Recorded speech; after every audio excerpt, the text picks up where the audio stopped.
My name is Tonye Faloughi-Ekezie. I'm the mum to Ekezie, who has Down syndrome.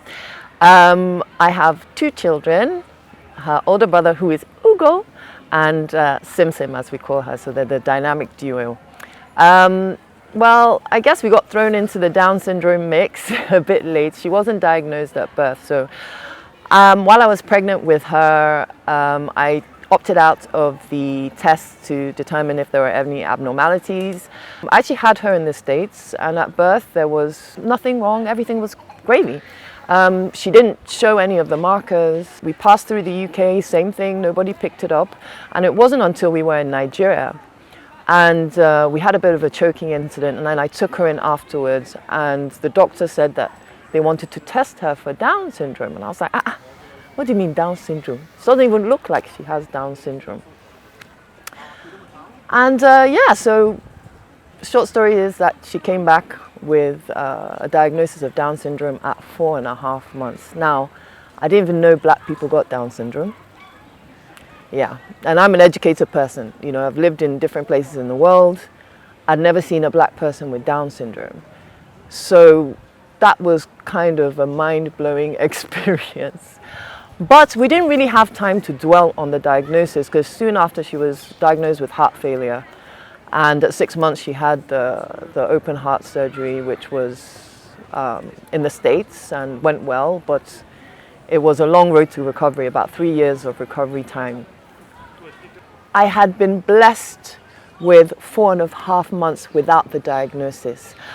God, He does things for a certain way, and for me, I think that was deliberate, because I was connected with her, and my family was connected with her, so that when we got the diagnosis, there was no negativity from my family side or my husband's family side. Everybody was really positive about it, and I think that 4.5 months, just thinking she was typical like every other baby, was a blessing.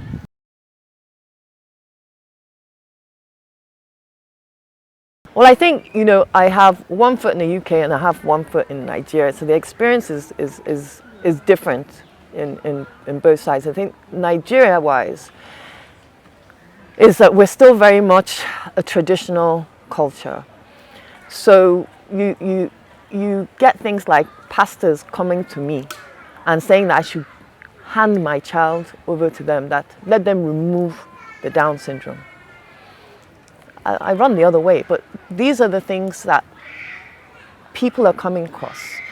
And if I wasn't so educated, if my family wasn't so supportive, I'm not sure she would be getting everything she needs. We have to push harder. We have to fight harder. We have to think more. We have to, almost predetermine the existence that our child would have. And I know that I've had to do that with Simone.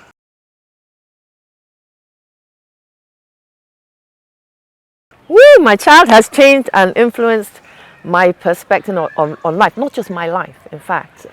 She's totally changed my life. In fact, I've learned a lot from both my children. I've learned a lot from how my son's approach with his sister, because the reason I'm even sitting here today, being able to talk about this, is because of my son.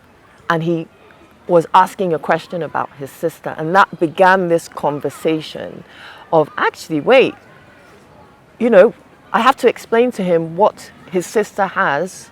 And I just think it's such a gift that through the inquisitive mind of my son, all this was birthed. Because from that, I realized, okay, let's do more work. We realized more needs to be done. The fact that I didn't even know black people got Down syndrome, right? The fact that my book was a first made me begin, this is not great. It's great to be the first, but not great at the same time. It means more work has to be done, which is why we started the Simone's Oasis Foundation, and we use storytelling to advocate, raise awareness. They say God shakes you to wake you.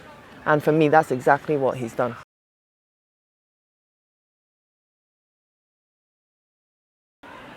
I can take so much happiness from something typical parents would just overlook. And so there's that gift of really enjoying life and being grateful, gratitude. I think that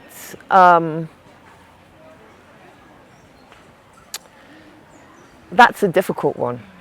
I think because in Nigeria, we're not dealing with so much of the race aspect, right? We're dealing with the disability aspect, and I'm constantly advocating for space for her.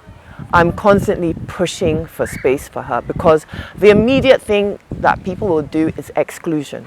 And so I'm constantly pushing for her to be included.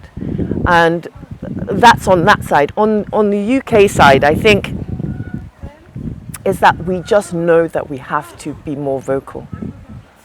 Because if we don't, no one else is going to do that. So we have to be, I know I consciously, I'm more attentive, I chase people more, I harass people more just to ensure that she has that access that she needs. The Down syndrome story is a human story, and therefore it's a universal story, and we have a right not only just to say our stories, but for them to be seen in the mainstream, to mainstream our stories in order that our children can have their own voice, can advocate for themselves. Not only have a seat at the table, but be the decision makers themselves.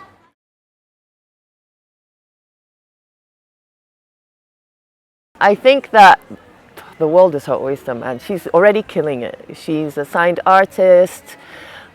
She loves music, she loves singing, she loves books, she loves to read, she loves to write. I mean, there are no limitations on her. I think my job is just to be a steward for her.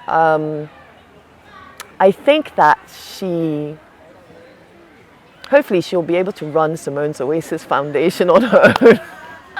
Maybe with her brother, but really the world is her oyster. We are developing the books into an animated series, and she is going to voice her own character. And that absolutely blows my mind, that she will be voicing her own character. So really, it's whatever she wants to be. And we just have to make sure that there's space for her and ensure that space is there. Make people make space.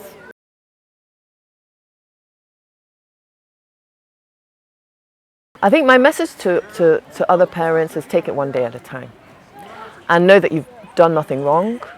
It's not your fault. It's just life. And literally take it one day at a time. The Down syndrome has been the biggest blessing of my life. And if I had the chance to do it over again, I would never remove it because I wouldn't be here helping other people.